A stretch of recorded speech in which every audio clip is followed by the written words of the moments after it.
Halo, Assalamualaikum warahmatullahi wabarakatuh. Apa kabar sahabat Henrys? Semoga sahabat Henrys dimanapun berada tetap sehat atau semangat. Seperti biasa sahabat Henrys, welcome back to my YouTube channel Henrys Media. Gimana? Kalian tentunya sudah mengetahui update berita terbaru perihal Peggy Peron yang sudah ditetapkan sebagai tersangka dan pelaku utama dari kasus Vina Cirebon.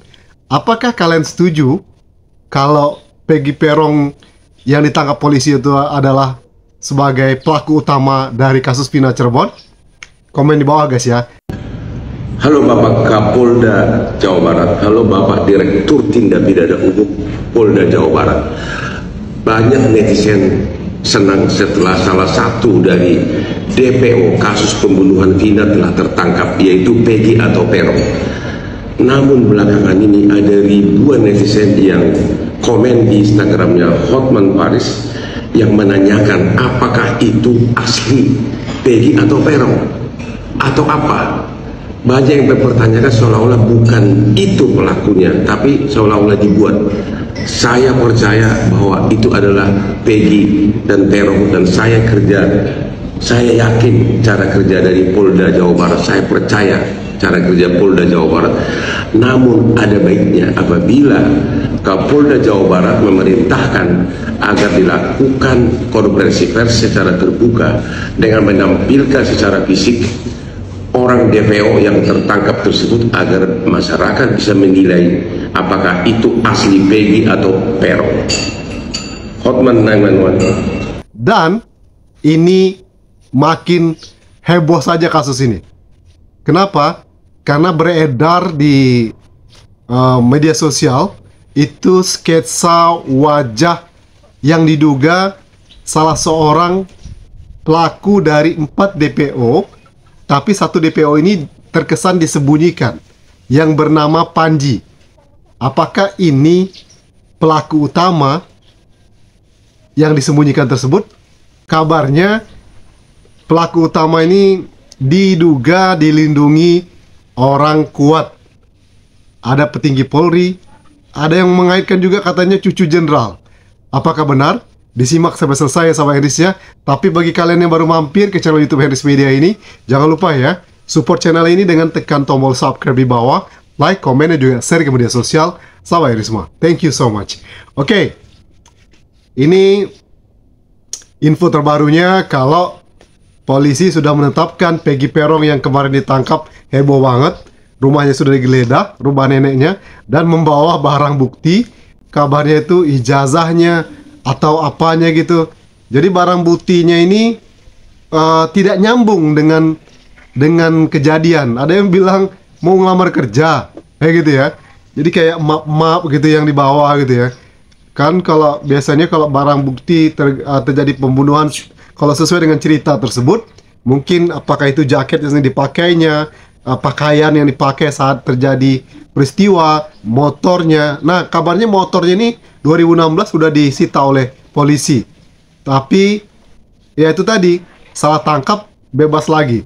Atau lalu itu gunanya motor itu apa? Kenapa nggak dikembalikan ke pemiliknya? Ya nggak sahabat Henrys? Barang bukti apa lagi kira-kira? Mungkin kalau memang ada pemukulan, kayu atau apa, ini ijazah untuk apa gitu loh, iya kan? Apalagi tetangga sekitar mengatakan nggak kenal itu Peggy Peron, desa bilang itu bukan warganya, simpang siur ya kan? Nah, jadi kecurigaan masyarakat semakin menjadi-jadi nih, makin liar nih asumsi. Ah, itu bukan pelaku utama. Nah, apalagi ini beredar sketsa wajah yang diduga adalah pelaku utama yang DPO juga, tapi terkesan disembunyikan, yang bernama Panji. Ini beredar banget di media sosial, banyak banget foto-foto sketsanya ya. Dan kemudian cocok logi itu DPO Peggy Peron yang rambutnya keriting, itu sesuai malah dengan Panji ini. Apakah Panji ini yang dimaksud pelaku utamanya yang disembunyikan? Nah, apalagi ini banyak asumsi-asumsi liar di masyarakat kalau ini dilindungi oleh petinggi Polri dan ada hubungannya dengan cucu jenderal. Nah, loh, makin liar kan guys ya, asumsi masyarakat, karena memang kasus ini apa, ibarat mendung ini memang gelap sekali gitu loh, jadi nggak kelihatan kapan terangnya. Kalau sekarang udah terang, kalau tadi barusan mendung di sini guys, sempat hujan ya sebelum Jumatan ini. Setelah Jumatan alhamdulillah, mudah-mudahan juga ini pertanda baik nih, mudah-mudahan ke depan kasus Vina Cirebon ini juga bisa terang benderang. Tapi presentasinya untuk bisa terang benderang kayaknya susah, ya kan? Ya, benar nggak sama Indris? Ya, kenapa kemarin saya mengatakan kalau apa namanya, rekaman suara Linda yang masuk, suara Linda, katanya arwah Vina masuk ke tubuh Linda, itu adalah alibi. Nah, kalian tahu nggak sama Indris? Pernah nonton drakor kan, drama Korea? Saya pernah, tapi walaupun saya nggak begitu suka drama Korea, saya lebih suka drama Turki. Sebenarnya dramanya mirip-mirip guys ya, cuma beda negara aja. Ada kasus-kasus pembunuhan misalnya dalam drama tersebut. Misalnya di drama Turki Kuruluş Osman. Nah, di episode kemarin itu ada kasus pembunuhan yang membunuh pihak mana, tapi yang dituduh adalah pihak yang lain. Nah, ini hampir sama. Lalu dibuatlah mahkamah, hakim, kehakiman gitu ya, persidangan, bahkan hakimnya itu diganti dengan hakim yang palsu, hakim aslinya dibunuh. Nah, ini cerita-cerita di apa namanya, di perfilman, drama Korea, drama Turki itu ya hampir mirip lah. Kalau saya perhatikan, karena kan kasus ini dari awal udah nggak jelas. Belum lagi muncul alibi-alibi yang menyesatkan menurut saya, sehingga apa namanya, yang poin utamanya itu dari kasus ini tuh kayaknya samar-samar, ya kan? Apalagi ini misalnya anak remaja umur 22 tahun ya bisa membuat kasus ini, terus kayak apa, misalnya terjadinya pemukulan di mana, terus ada pemerkosaan juga, lalu korban itu diletakkan di jembatan gitu ya, seolah-olah itu kecelakaan tunggal. Nah, orang-orang yang bisa membuat rekayasa kejadian seperti ini ya pasti orang-orang yang mumpuni, yang profesional, ya nggak sahabat Hendris? Kalau hanya anak-anak muda tersebut yang melakukan, atau anak muda ini punya latar belakang ataupun mungkin dari keluarganya yang memang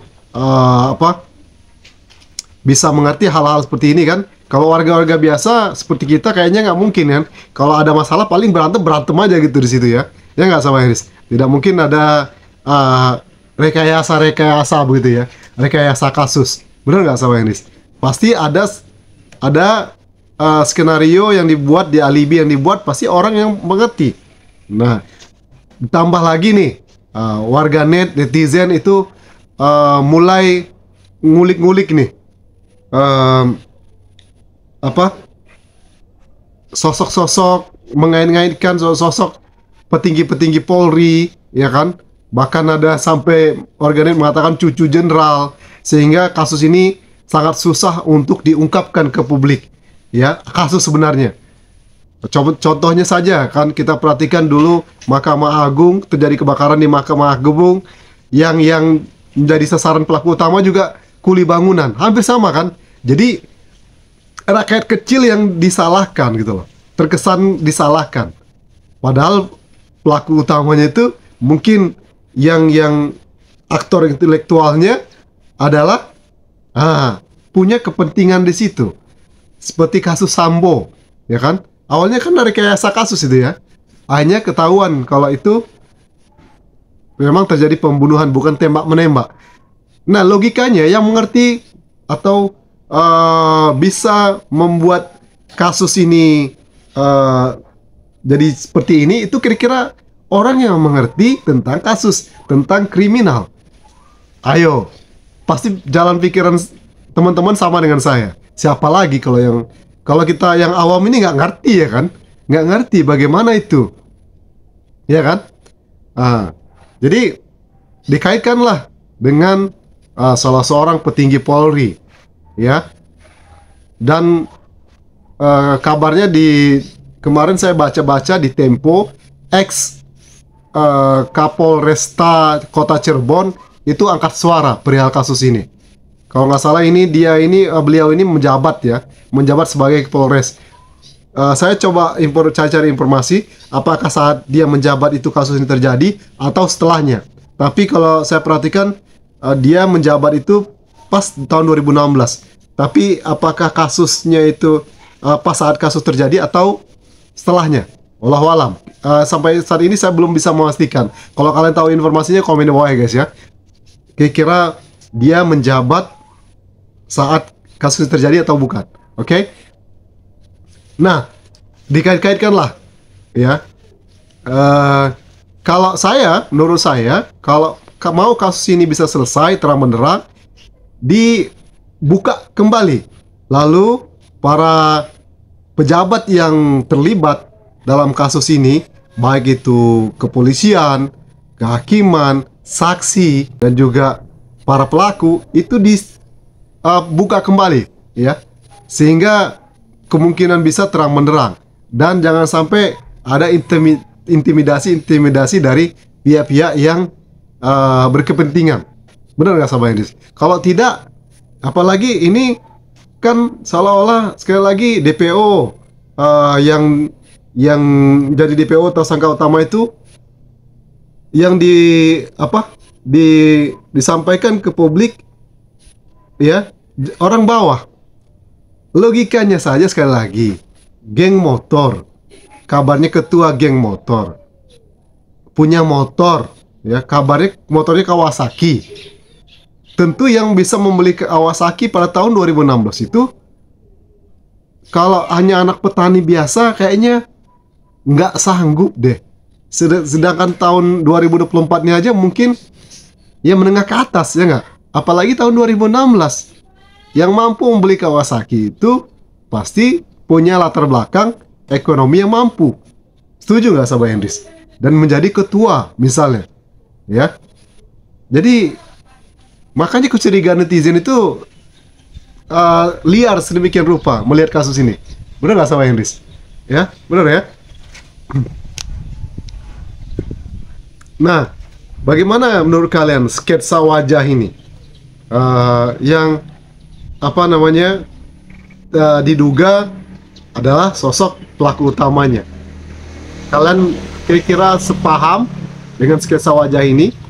Kalau saya perhatikan, pelaku yang sekarang ditangkap itu hanya sebagai tumbal untuk menyembunyikan pelaku utamanya, ya nggak?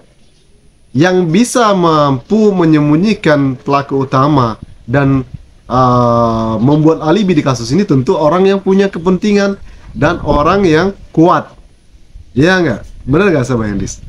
Sampai Hotman Paris turun tangan pun kasus ini masih luar biasa ya. Sekelas Hotman Paris Hutapea kena prank juga dengan kasus ini, ya nggak? Dia juga nggak percaya kalau ini adalah